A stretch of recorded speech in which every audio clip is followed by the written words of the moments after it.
that says you've acquired a skill. Imagine how much of a confidence booster that is for a child to be able to go and to be able to go into a world of work. And the fourth priority is teacher development. We absolutely cannot leave our teachers behind. And we run the risk if we only focus on our learners, making sure that they're fit for the digital age, for the 21st century, making sure that we are teaching our learners robotics and coding. But if we are not making sure that we're developing the teacher, we are not going to achieve what we want to achieve. Because that kind of, the kind of success you want to see in the classroom will be led by the teacher. And so the teacher needs to be equipped, the teacher needs to understand and have subject knowledge. And so that's part of the reason also why I will be convening a meeting similar to this one with deans and heads of higher education institutions to talk to them about their offering so that there is synergy. What we need in the classroom needs to be produced at university. And we need to be able to see the people who are leaving universities being able to plug into the needs of the classroom. Our teachers and our school principals are operating in increasingly difficult environments, very complex, because as I often say, schools are not immune to the communities they exist in. So if a school is in a violent area, you will find that violence finding expression in the school. They become literally the microcosm of the communities that they exist in. And so it's important to support our teachers, our educators, and particularly school principals as they lead in complex environments. And as they are leading I'm sure many of you would have seen the horrific story of the principal at a primary school in the Eastern Cape, who was shot dead because people wanted protection fees. So these are the realities that we are dealing with. Teachers are being mugged at the gates of their schools. Even when sometimes some of you have made generous donations of gadgets to schools, often learners are unable to take those home because criminals wait for them around the corner to rob them. So these are complex environments. And we have to keep consistently saying, how do we keep the teacher not only equipped, but also motivated in an environment that is complex, that's sometimes violent, and an environment that is also financially constrained. I'm sure many of you would have seen that we are in a tight financial and fiscal environment. And so the teachers we would want more teachers in the classroom to keep classroom sizes smaller. But we have to work with what we have. And the burden on educators is increasing. And that's why the fifth and the final priority is safety in schools. To be able to deliver quality education in any environment, you need learners to be safe, learners and educators alike. But this includes not only what I've been talking about crime, but it also includes the issue of proper sanitation in our country. The fact that there's still children who drown in pit toilets 30 years into our democracy is something we can never, ever, ever condone. And it's one of the things that keep me certainly up at night, to say how do we not only clear the backlog, but how do we have reliable data that we are constantly monitoring what our schools look like. It's not only just about pit toilets, it's also about asbestos roofs, it's also about appropriate structures in our schools. And so as you can see, these are big, bold priorities. But it's been important also to declutter the way in which we do our work. Understand what we currently have in the kitty, understand what we need to do as our core business, but also prioritize ruthlessly. It doesn't necessarily mean that other things are not important, but we believe if we focus on these 5 key priorities, that we will be able to essentially improve education outcomes in the system in our country. And so the reason why I'm articulating these priorities to you is because I'm inviting you to this journey along with us. The journey of saying, this is where the greatest need is. Sometimes we can have partners who say, I want to do this. I want to be your partner, but I have a specific project that I want to do. I want to say to you, I'm inviting you to journey with us and assist us where the greatest need is. We have to improve our safety in schools. We have to make sure we develop our teachers. We have to make sure that we improve literacy and numeracy in South Africa. And we have to make sure that we are investing in the foundations of learning. And if you can come along on that journey with us there, I truly believe that we can shift the needle.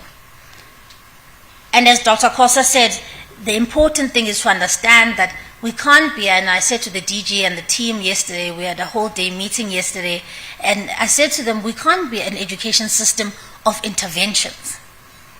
Interventions are not strategies. An intervention is a short-term solution to a crisis. We have to look at the education sector as a continuum, from 0 to 18, literally from the time a child is born to the time they leave our education system into further education and training. But we can't be stitching together an education system with interventions. So what I'm saying is, I'm asking for your partnership, but I'm saying partner along with us to invest in the system and not just simply in programs, but in a system so that we can start to see real return in investment in the way in which we really improve our outcomes. And so this morning, as we discuss our collective role in shaping the future of education in South Africa, I want to emphasize that the task of delivering good quality education in our country is not the task of government alone, nor is it yours in its isolation. We lead the charge, we partner along with all of you, and it's a shared responsibility. And I do believe that we can make an impact and we can shift the needle. Because we owe it to the 13.5 million learners in our system, 500,000 teachers across 25,000 schools. We owe it to them. And as our country is going through great financial difficulties, so is our government. So I want to assure you that your partnership, one, is valued. Number two, that it will be utilized for the best use. And also number three, that it will go towards ensuring that we shift the needle quickly in our education sector. I also want to thank some of our stakeholders and our partners in the room who've been doing this work and who've been walking this journey along with us, to say thank you for the work that you're doing. Thank you for partnering with us and partnering with the Department of Education to make sure that we deliver a good quality product at the end of the day. Your work has not gone unnoticed. As you saw some of the statistics that Dr. Kosa was pointing out here, there's been great initiatives by the private sector. But I'm saying to you now, we've turned a corner where we've said we've had access, now we need quality. We've had numerous priorities, but now we've streamlined. And these are the 5 things. If you are going to scratch where it itches, this is where it's itching. We are itching in making sure that we're injecting quality and we are allowing our learners to leave the education system with a good quality product in our hands. And so thank you for attending this morning. And I look forward to engaging with many of you about how we can make sure that we really work together in ensuring that we improve the education system. Because it truly is the bedrock of any thriving economy. If we don't get this right, if we fail at this fundamental function, we are never going to make sure that we have an economy that grows at least above 1%. That is not only just growing above 1%, but that has a quality workforce ready for that kind of economy. So we have shared interests here. While it's my responsibility to deliver quality education, I want to make sure that all of you are able to make sure are comforted by knowing that our learners begin learning and begin having an education at an early age. It is of quality, and when they leave the system, you are comforted by knowing that these are people who will go on to lead your industries. These are people who've been equipped from a very young age. And the only way we can also completely undo the inequality that exists in our country is if we make sure that we equalize that gap between those 2 children, those 2 10-year-olds I told you about earlier. They need to have the same equal shot in life. And if they don't, we would have failed. And I don't know about you, but I don't intend to fail. Thank you very much.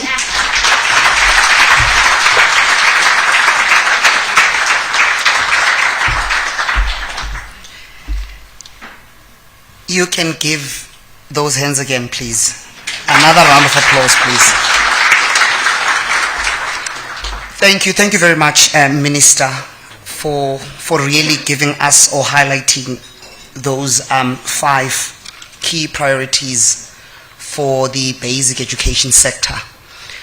I'm so glad that, you know, you are young, man, Minister. Man. I can see that you are ready to run. So I believe that we will definitely run behind you. But also to echo what you said in terms of us making sure that we deliver quality education, not just education, but quality. I think it resonates well with what the DG is actually pressing us to do as the sector, to say that it is time that we just don't deliver education. It should be of quality. And how are we going to measure that? We're going to measure that by looking at the products that we give, as well as the learners that we're going to produce as the sector, because those learners are going to be a true reflection of the quality of education that we give into the sector. And of course, I see there's a slogan behind me that says, education is a societal issue. Clearly it says it takes us as a community to deliver such education. I know sometimes when you read it running, you might actually mistaken it as education is a suicidal issue. No, it's a societal issue. Because sometimes, you know, when you read running, you might miss the mark. Because, you know, we've lived amongst those who really think that education is something else, and you don't need education to amount to greatness. But I think it's meetings such as these where we really highlight the importance of education for all. Without any waste of time, I had the privilege to work in a very, very critical unit in the department, which is called Partnerships in Education. I think we are the only department at DG that really has such a unit that facilitates the engagements, the collaborations that we have with the business sector or the private sector. Please allow me to call upon the podium Mr. Louis Taylor, who is the director in the unit, to come and give us the objectives and overview of the DBE partnerships. Over to you, Mr. Taylor.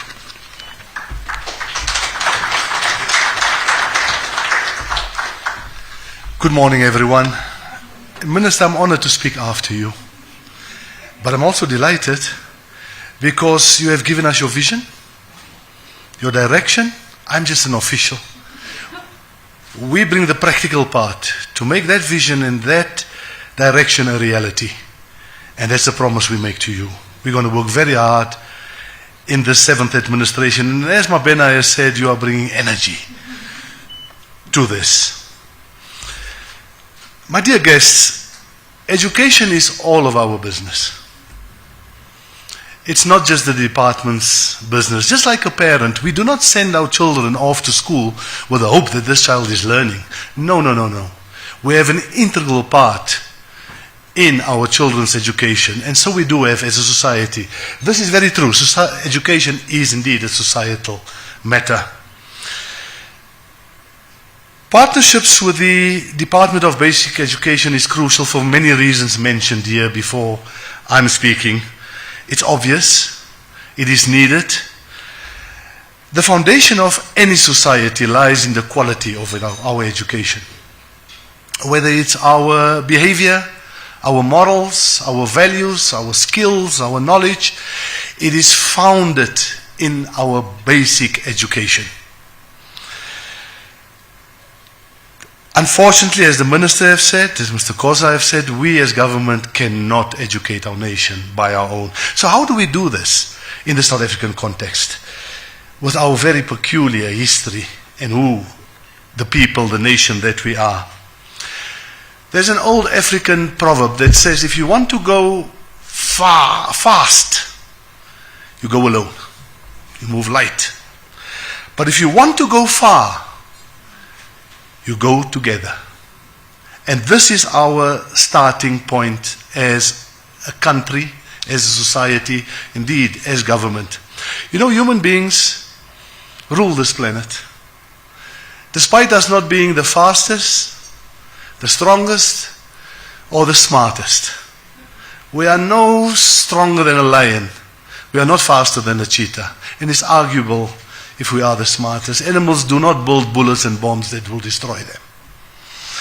And the reason why we rule this planet is because we can collaborate, we can partner, and we can cooperate in very large numbers. We have seen it with COVID.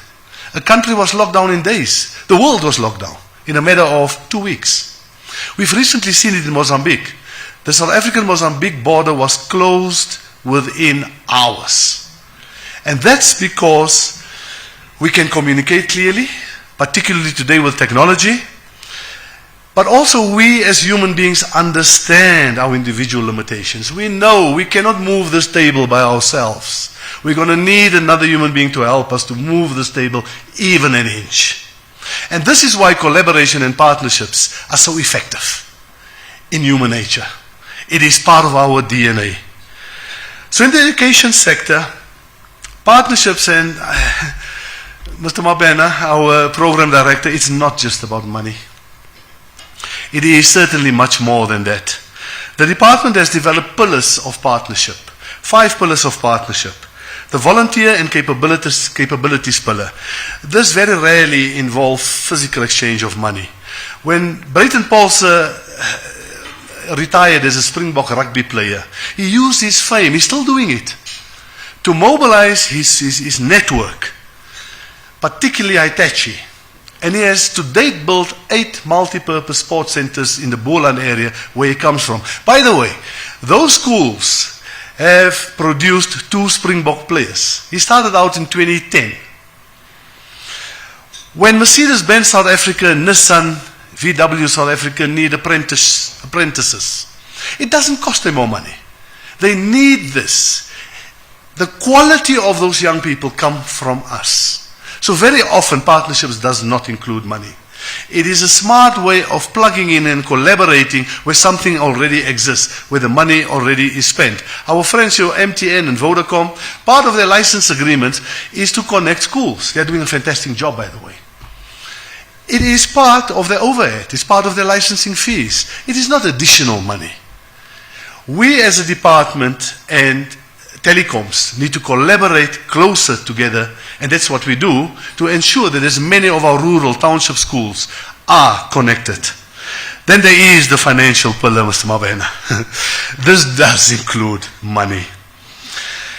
You know, our partners, of all of our partners, we range from crisis to systemic improvement. We've just recently had tremendous storm damage in Mpumalanga, which has adversely affected 52 of our schools.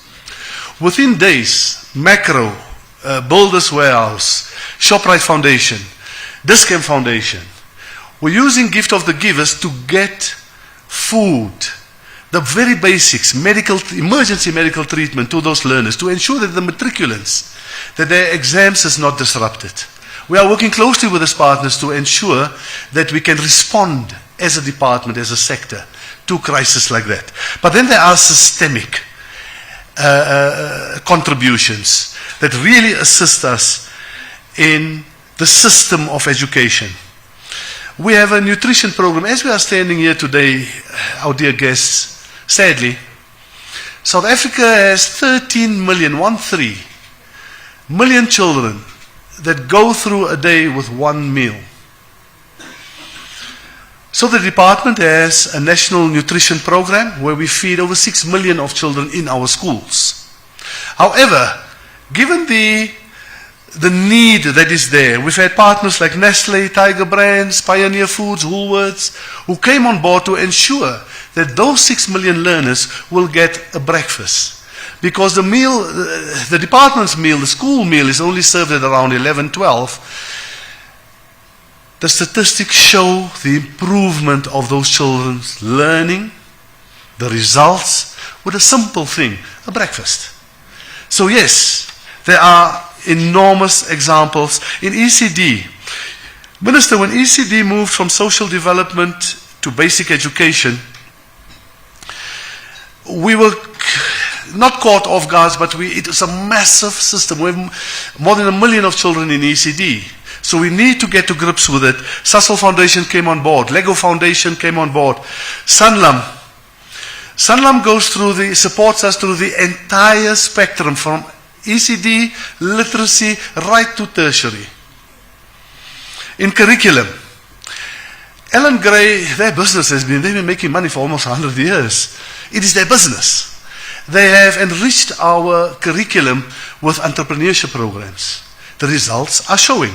First Rand Foundation sees to make sure that the 100 top matriculants, despite where these children come from, their challenges, that each one of them have a full bursary to study and to qualify and to be employed.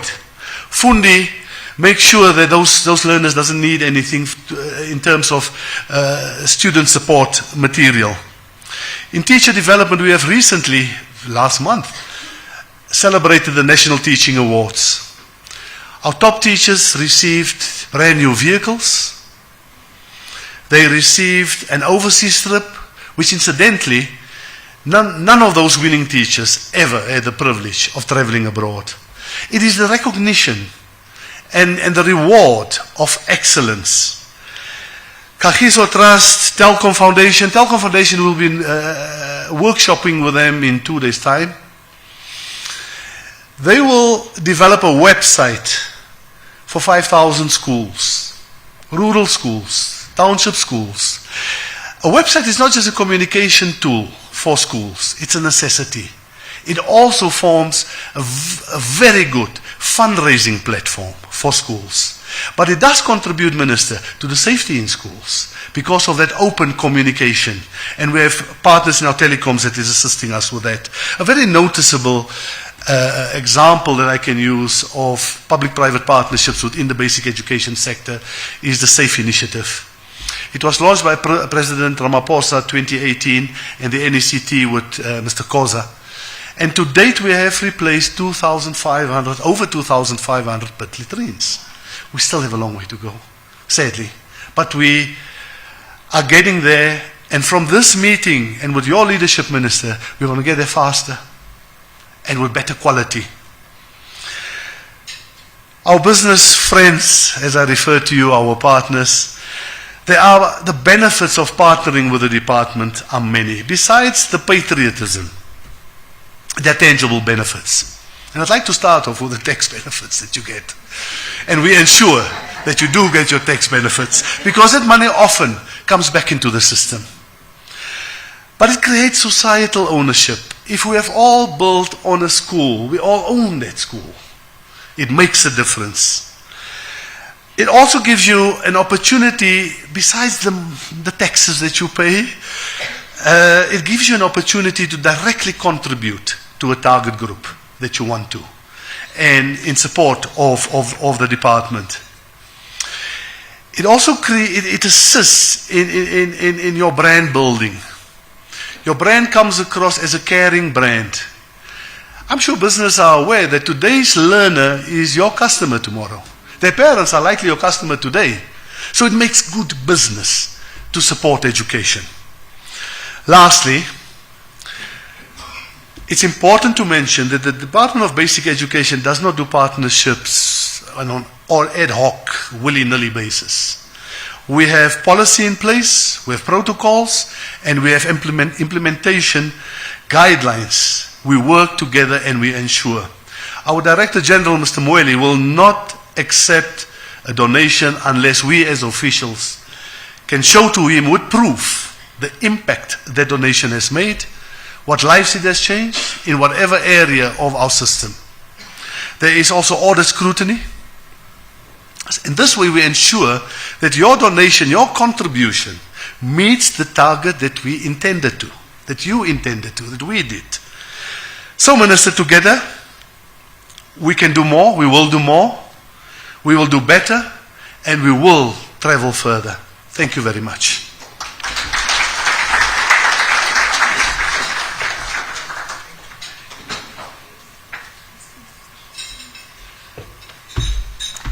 Thank you very much, Mr. Taylor, for really explicating the essence of partnerships and collaborations, the importance of partnering and collaborating.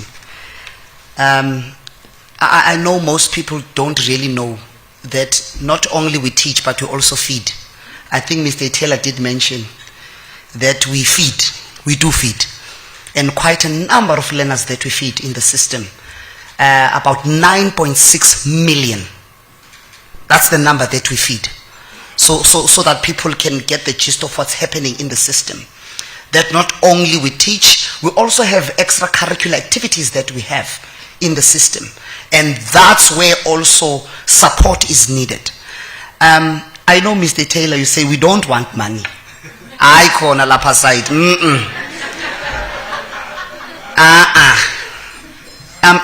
Apologies in advance, DG.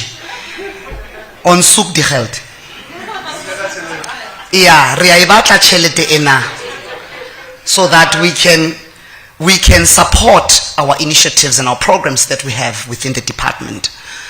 I know, Minister, that usually they say, no man, focus on the source, because when you focus on the source will come with the resources. So yes, we are focusing on the source as they are seated here this morning, because we know for a fact that their money will follow them wherever they go.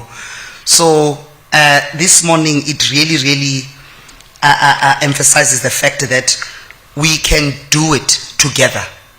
If we hold each other's hands, we can do it. I know that some of us have questions or comments that we'd love to get clarity on. Maybe I should give this moment to the Minister and of course the Director General to come and sit on the stage so that I can take those few questions. And I trust that our technical team will assist us with microphones, and also maybe having one roving mic on the floor for those questions. I've noted you, comrade. Yeah. Siyasebenza manje. You see, once you see hands going up, you must know now we are at work. Colleagues, I'm not going to take too many questions because of time. But I know for a fact that we are going to make sure that Mr. Taylor's contacts are available for everybody to actually engage with the department. If there's any clarity that you need in terms of how to partner, what is it that in terms of maybe also you want more clarity on the priorities that we have, so that we can make that information available to you. Thank you very much. Over to you, ma'am.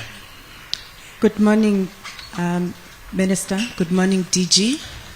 My name is Zandile Mposela from Kelanova. We used to be called Kellogg's. I am standing up because Mr. Taylor forgot us. Sorry, Mr. Taylor. And here's why I felt I needed to say something, because we've been on this journey since 2014 with the Department of Education. As at 2023, we've donated over 58 million meals to schools. And I'm talking about Kellogg's cornflakes. Today, 35,000 children got breakfast from us before starting school. So that is why I felt I needed to say something. And for us, it's not about the Section 18 certificate. It's because it's the shared purpose of enabling a child. And we're bringing those children to our table with our food because we are cognizant of the need that is there in South Africa. Some of us come from communities where you used to see children going up the peach tree to get a peach after school, not because they were naughty, but because there was no food at home.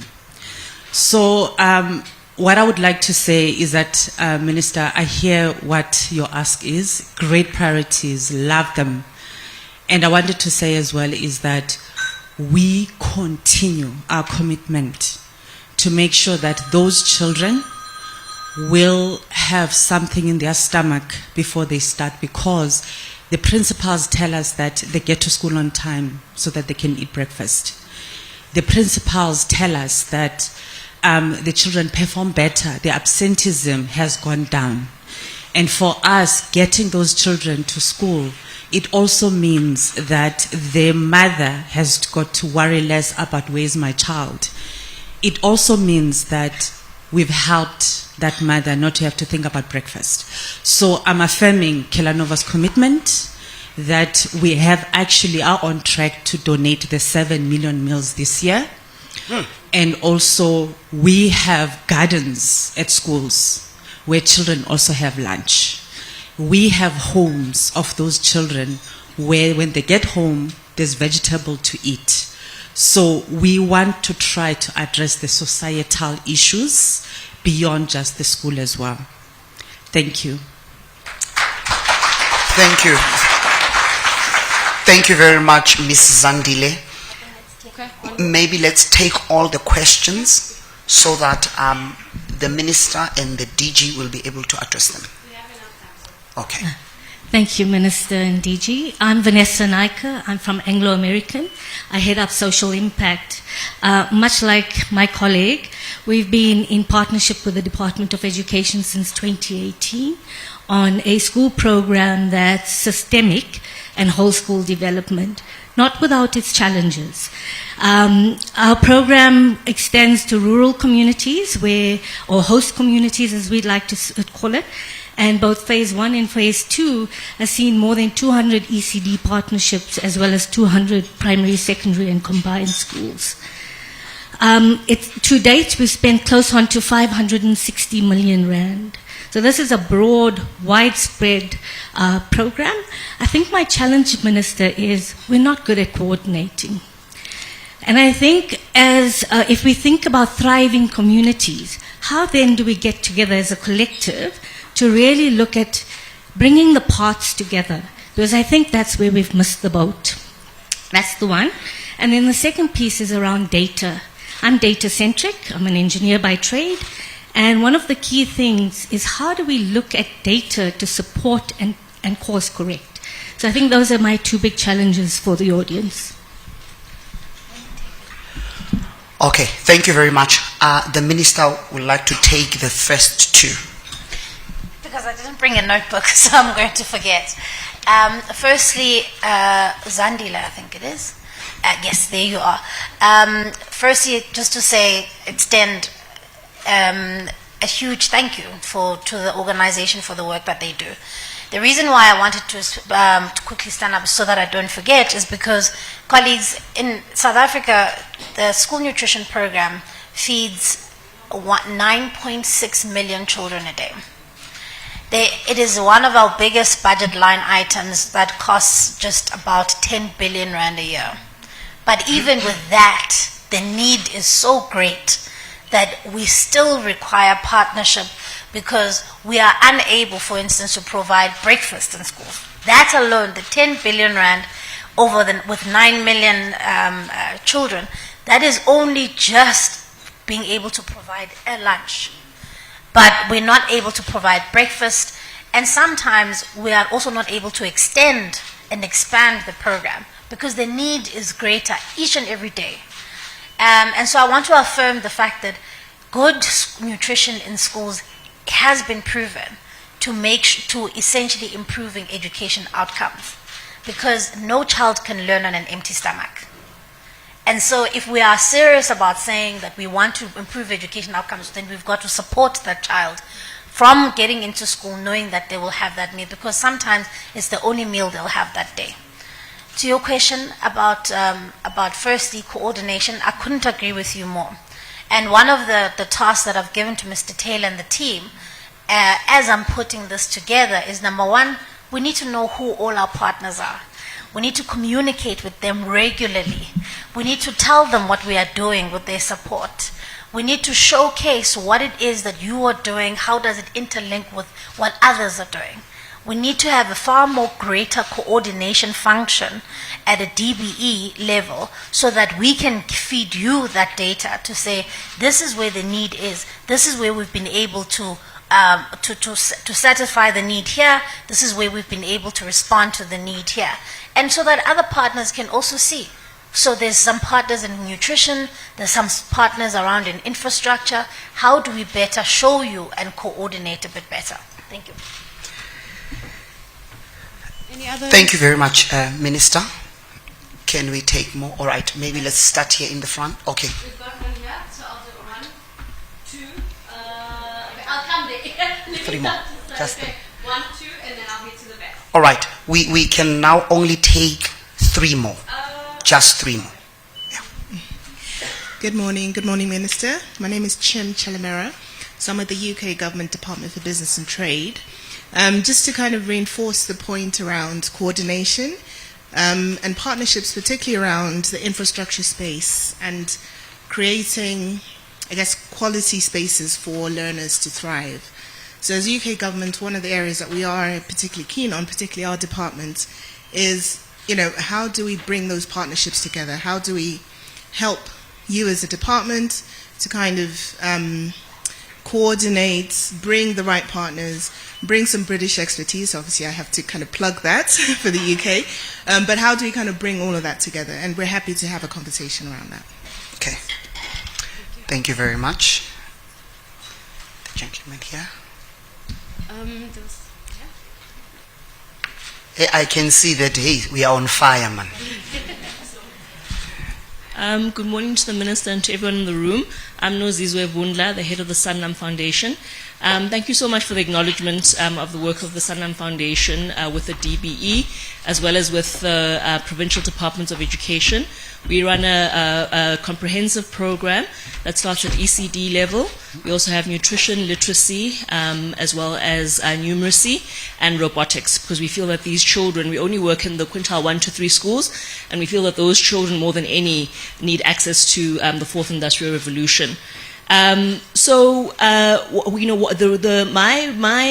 query to the Minister is that, similar to what my colleague from Anglo American was saying, I think that it's not just a question of coordination, it's also a question of measuring what we are doing and holding ourselves accountable. So as a corporate, all of us can put our hands up and say we're getting our SED points towards the BBBE scorecards, and the spend is measured and that's enough. Actually, we need to be holding ourselves accountable to the impact. And one of the things that I've long been trying to lobby for is for a universal monitoring and evaluation system for everybody who contributes towards education. So all of us have a single theory of change. As a corporate, we'll have different interventions. It doesn't matter what those interventions are, and that's fine, and we need to have the independence to be able to choose what interventions we want to focus on. However, we do need a single theory of change that all of us are required to contribute towards, and then hold ourselves accountable to whether or not we're achieving impact. And it will be a mutual holding accountable, obviously the department, but also us as corporate, so that we're not just doing things at face value or for the marketing purposes, but actually about achieving development impact. Thank you. Thank you very much, Nozizwe. We can take the hands at the back. Only 3. I'll start 3. on my left. Okay, I'll do this. You are noted, ma'am. Okay, can we do 4? Okay, And then 4. we have it. 4 is close to the entrance. 1, 2, 3, 4. Okay. It's exam period, so when you see a hand, you must know that, hey, it's a burning thing. Good it's a morning. burning issue. My name is Ugodisen Senye. I'm from Minerals Council, South Africa. Minister, from the policy point of view, I just want to know from the STEM subjects, the industry is really in crisis with regarding to maths and the learnership that you are conducting. in the SETAs, your CHIETA, your MQA, your construction SETA, and your other SETAs that are engineering related. How then are you going to make sure that you as a feedstock of maths and science related into our TVET colleges, you are transitioning in such a way that you are plucking down the phased out nated courses? Remember that we have N1 to N3 that the Minister of Education and Training have phased out completely. We are relying on you to feed into the maths and science to make sure that we really feed well into the streams of artisans as committed into the National Human Resource Development Plan. Thank you. Thank you very much. Okay, we'll take the second one and then Minister or DG can answer. Cool. Thank you. Good morning. My name is Octavius Pukubi. I'm from Mr. Price Foundation. We're also investing in education in Hammersdale and KZN and work very closely with the district there. My question to the Minister is related to my colleague at Sanlam. I think the Minister, is it possible to have a North Star metric, a single metric that we are all kind of guided towards? Just as you have said, matriculants, high school, we obsess about matriculants at the end of the year. In primary school, what are we obsessing about on annual basis? And it probably adds to this concept of let's have a unified or standardized theory of change. But I think my biggest concern and our biggest frustration as a foundation, as Mr. Price Foundation, we've found, working with almost 23 schools, is we don't have a single metric, that's North Star metric, and it becomes very difficult to justify and make a compelling case to the board and other stakeholders to say, okay, what on annual basis are we looking for? What is that one thing that says we've done well? What does that success look like on annual basis? We're doing longitudinal studies, we're doing interventions, we're doing systematic support on teachers and learners, but what is the thing that we are trying to look for? If it's literacy, is that it? Is that we all channeling our resources towards there? And mathematically, how does it relate and correlate? I think for me that would be the one. It's a policy, it's one policy and so on, it's one pragmatic. Thanks, Minister. Thank you very much. I think we have a hand this side as well. Okay, should we not maybe perhaps let them answer and then we'll take the last two, which was on this side. Okay. All right. Let's take the questions. Okay. Oh, you've got... Okay, cool. There were two on this side, one, and then we'll wrap up. Thank you. Morning, everyone. It's Nadia from Discovery. So I represent the Corporate Social Investment Department within Discovery, and we focus on mental health and wellness within the education. So we want to obviously address things like bullying, stress, and anxiety that comes naturally for kids in school, right? I mean, it's for adults as well. But if you can imagine, we work within rural areas as well. So the reality of a kid in a rural area versus, my kid's school are obviously very different. But what is the same is that there is the level of anxiety, suicide in schools are too high. So I want to know from the Department of Education, do you have an appetite to sort of have something that includes focus on mental health and wellness within schools to make it sort of mandatory so that kids are better equipped or taught to handle these things from a young age? Because I think it will obviously play through to their adulthood, and this will come to the point you made about the two kids, the 10-year-olds, one coming from a privileged background and one not. So as an example, we've got youth, we work with youth, and we find that if we take a kid from a rural area, finished matric and did very well, and they come for an interview in a corporate, and you take a kid that is obviously has the confidence, the outcome it is actually quite significant, because the lack is just in the confidence in how the kid feels about itself. So yeah, just if you're considering mental health and wellness in the curriculum, basically. Thank you very much. I think there's the last one that side, and then... Yeah. There was someone that I missed. Yes. That's the last one. Good morning. My name is Tracy Webster from the Oppenheimer Memorial Trust. Good morning, Minister and DG. First of all, I really want to commend the work that the Department of Education has done in terms of the transition of social development to DBE, and just to the Sanlam lady, I'm absolutely blown away by the innovation in terms of the Education Outcomes Fund to pilot something at scale, building a social compact between government, business, and philanthropy and the NGOs, and having a very clear, monitoring and evaluation, independent evaluation to see how we really pilot outcomes funds. So thank you for that, and I hope the mass registration drive is as successful as that, really building the social compact. I guess the one question I had for you, and I love the clarity of all the 5 goals, was just that ECD is such a critical part, those first 7 years of a child's life, and the ROI that you get on that. And yet, obviously I know that the budget is a huge challenge, but do you think there will be a time where more of the budget allocation will go to ECD? Thank you.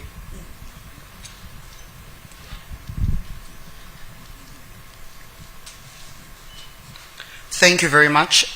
We shall take the last hand, then hand over to the Minister and the DG for their response. Good morning, Minister. My name is Makgotso Mwilo. I'm from the Banking Association, South Africa. We represent 33 member banks, so we've got most of the financial institutions, and we have great influence over the entire sector. We have been doing a lot of financial education and financial inclusion as part of our transformation targets, but it's been very interventionist. So I want to speak to your point around systemic change. We want to get involved in the systemic change with the Department of Education, and we want to be able to teach financial literacy and grow that impact that was on the graph, all the way from K through 12 and into the TVETs, and work with SACE as well to equip the teachers. So the question from us is to understand to what degree that is an imperative, because from our side we are quite clear we will not attempt to do it if it is not a pressing issue for the Department of Education. We believe it is, and we don't believe that it needs a new curriculum statement. We believe it needs to be integrated into existing curriculum, so into LO, into maths, into EMS. The last time we influenced content via the publishers was in 1995 in the EMS module for grade 7. And that is atrocious in our viewpoint because the financial environment has changed. We're dealing with all sorts of different financial instruments, requirements, etc. So that's really our question. Is this an imperative? Are you keen to enter into some sort of partnership? We've got content and we've got international partners as well. We're happy to share what we think needs to happen. But really we can't do it. We're not willing to do it if the Department of Education is not coming on board. Thank you. Thank you very much. Minister, DG, I think those were the questions and comments. Over to you, Minister. So I'll answer a few questions and then I'll hand over to the DG to answer whatever I haven't covered. I really like the question around impact assessment. How do we measure impact with the work that is being done? And there has been 2 inputs that have been made about how perhaps developing a common measurement tool that we can make sure that even though you are involved in various different projects or in interventions or programs, but we are able to measure that kind of impact. And the gentleman at the back spoke about why it also makes it easier to justify to a board, to to trustees or whatever, to say this is the impact we've been able to have. So I think DBE, Mr. Taylor, DG, we also have to go back and do our homework to see, well, how can we show our corporate partners the impact of the work that they've done? And also, how then do we develop some kind of common tool that people can be able to see? Because at the end of the day, it's just, as you say, it's not just about, making those donations. The idea is to try and see if we donated an entire computer science lab at a school, what impact has that made? Has that driven some kind of outcomes? Can we see that? And I think it's important, because otherwise we start to feel like a black hole to our partners, where it's just simply a one-way street, and and then they don't quite know what the impact of that is. So those are the two things. The DG will take the question around the STEM subjects in particular, the mental health and wellness discovery. Absolutely, there is appetite to deal with this.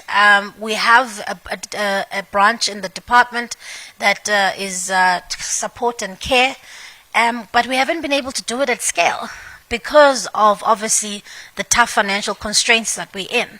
But bullying in schools, cyberbullying, these things are the things of the 21st century, and we've got to respond to it. And as you say, we've had suicides at schools because learners are not able to cope with the stress. We are having cyberbullying in schools, so we absolutely have the appetite, and it's actually one of those things that is not a nice to have, but something that we've got to do and got to do well. And so we would appreciate partnership in that regard, absolutely. And I think while we've got a unit in the department that deals with care and support for our learners, we haven't been able to do it at scale. We've only been able to really intervene here and there, and I think there isn't a systemic approach to dealing with that. And I think, DG, if you can just also add there. In terms of the budget allocation for ECD and early child learning, absolutely. I think we have no choice. I think, and I was saying to the team, to the senior management team yesterday at DBE, that first of all, we must not view ECD as a support function. ECD is the foundation of learning, and it's the beginning part of the education system. So we've got to reorientate our thinking that it's not just this thing that is being piloted. If we're doing education right, we've got to make sure we invest in early child learning. That's the imperative here. So yes, we are going to be seeing greater investment in that space. There is going to be an increase in the allocation from next year from Treasury. But of course, the work up until now, the work that we've actually done has really been through partnerships. We have, and the need is great. We want to develop curriculum. We have infrastructure needs. We have the mass registration. We want to also make sure that ECD practitioners who were not educators are also are being upgraded and trained to be actual educators in that space. We want to do all of those things. And so, yes, while there'll be an extra allocation from Treasury, but a lot of the work that we've done so far has been through partnerships, and we will continue needing those partnerships. So it's absolutely an imperative. And then the systemic change around financial literacy and curriculum development. So we are open to partnering up in these various elements. I think where is out there she is, even within curriculum development. So firstly, I think it's important to know that a curriculum is a living organism. So it's not. It has to be modified, strengthened, changed from time to time. But I don't believe in a wholesale change of a curriculum. I think it's very disruptive to the system. I think that it doesn't help to simply keep changing a curriculum, but we can make sure that we put things in it to strengthen it. So we absolutely have appetite for the financial literacy, as you're saying and as you are alluding to, and we would find some way, DG, to try and see how and where we can slot it in, as you say. But as I say, and a curriculum is something that has to consistently evolve so that it can meet the needs of the learners. So while we won't do an entire wholesale change, but we are absolutely keen to get your inputs, when we're looking at curriculum development, we have inputs from various people, and so we would be very keen to partner with you on that. DG?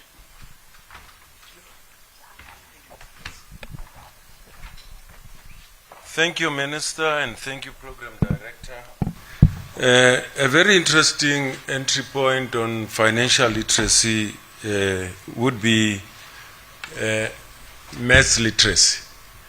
Many people underestimate the value of maths literacy. Maths literacy or mathematical literacy is for social use. And a lot of it's about managing your finances on a day-to-day basis.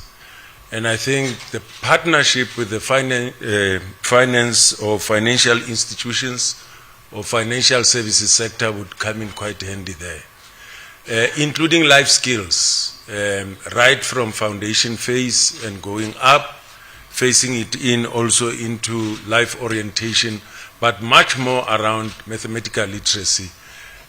Close to 70% of our learners in the system offer mathematical literacy. Of course, scaling it up to those who do core mathematics, because they also need to have these skills for day-to-day use of their finances. The issue of mental health, we do acknowledge that we need to do more. We've got psychosocial services at district level, and those services might not be adequate to reach out to all schools and to all learners, but we do have them. And we're trying also to use our partners in the NGO sector to help us provide for this need, particularly in the deep rural areas which are out of reach. So it's an area that we are looking at increasing the service too.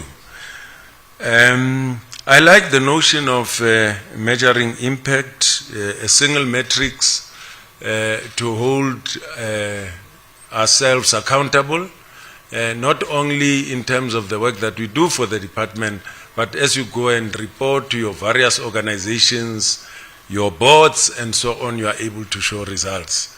And I'm going to link it with the next point. Coordination Minister is on two nodal points. From a line function point of view is Mr. Louis Taylor, and his line function from an institutional point of view, because we realize that coordinating partners, it's a huge responsibility in the sector and the department. The NECT comes in handy there. So we'll need the working together between the line function and the NECT to strengthen that coordination. I hope it's the last time that we hear about real, genuine, day-to-day concerns around this matter. So Mr. Louis Taylor and the NECT will have to work together to really cure this malady of lack of proper coordination in the system.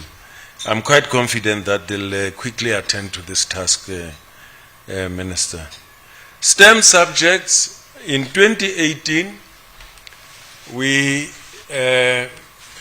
introduced 9 areas of specialization in technical education. We used to have 3. It used to be mechanical, electrical, and civil. Each of those areas, we introduced areas of specialization, plus technical maths and technical mathematics. That is at schooling level.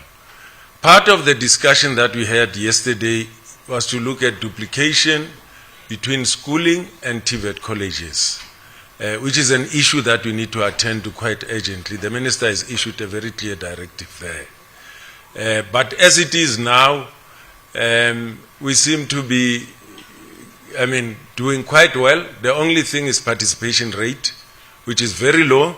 We need to encourage our communities. We need to undergo what I would call, for lack of a better word, maybe transformation from a sense of mind shift. From people believing that if you go academic way and go to university, that's the only way. People in South Africa don't know that a plumber can earn more than a medical doctor. An electrician can earn more than a medical doctor. A motor mechanic can earn more than a medical doctor. And those are some of things that we need to address in public, just to boost and to publicize these new areas of specialization, because there are very few learners who offer them. but there are many institutions that are available. They are underutilized. We need economies that are working in the world. 60 to 70% of their learners in any population offer technical and vocational subjects, and only 30 to 40% offer academic pathways.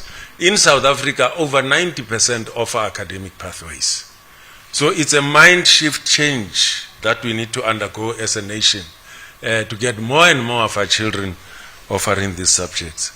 I'm sure I've covered all those that the Minister said I must cover. The issue of infrastructure coordination, Mr.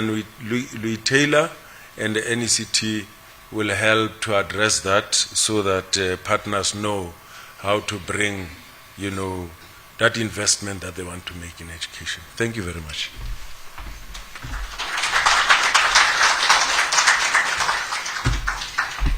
Thank you very much, Minister and DG. May we please give them another round of applause, please.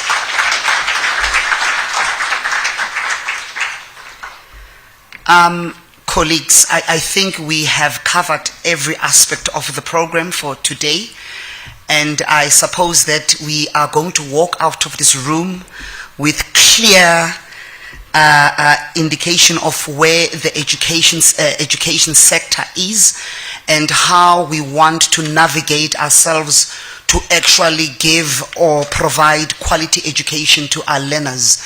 And I think and I believe that with you, colleagues, in our space, we are going to do more. For the fact that the seed was planted, we now need to make sure that we water the tree so that we can be able to see the fruits of the tree. In so saying, colleagues, I know that the DG was just here now. I'm going to call him again on the podium to come and give us a vote of thanks. I'll tell you what happens after these, colleagues, if are we getting something just to vacuum your blood. Thank you very much, Program Director. My task is to thank you. I would like to convey my greatest appreciation and thanks to you, Program Director. I agree with both you and Mr. Taylor. I come from the platteland. Ons sê geld wat stom is, maak reg wat krom is. But not everything requires money. You can fix many things without money, and therefore both you and Mr. Taylor are right. So you've navigated this program exceptionally well, and I want to thank both of you, first for navigating the program, but Mr. Taylor for working with the NECT and bringing these partners together. And to the NECT, I also want to convey our greatest appreciation and thanks. Minister, when the NECT was formed, the intention was to have an entity that would afford flexibility and agility, an entity that will not be locked in the rigidity of the PFMA and other things. And I hope the NECT has lived up to that expectation of being agile, of being flexible, being able to do things quicker, smarter, and much more cost-effective. And for that, I really want to thank you, NECT, for pulling this together on behalf of the Minister and the sector. And to all the partners who are here, excellencies from various mission offices, we are eternally grateful to each one of you, organizations that are here. Without you, the education sector cannot succeed. I wouldn't venture to mention you by name, but I want to convey our profound appreciation and thanks to all of you for continuing to support us and for responding to this invitation. And then to the host, our minister, one global airline company defines leadership as a sense of direction. Walking us through the 5 priorities of the 7th administration, you have lived up to that expectation. The minister has already told you that yesterday she unilaterally moved our places of worship from where we usually go and located it right in her boardroom. For the whole day we worshipped in the minister's boardroom yesterday, and the purpose was to walk together through the anatomy of the department and the sector, and before coming to this important event, to determine as to whether we are ready to deliver on the 5 priorities. Thank you for your leadership, Minister. And I also want to thank the team from the ministry, from the department, senior managers who are here. You are a great team. Even in my next life, you'll still be team number 1. Thank you very much.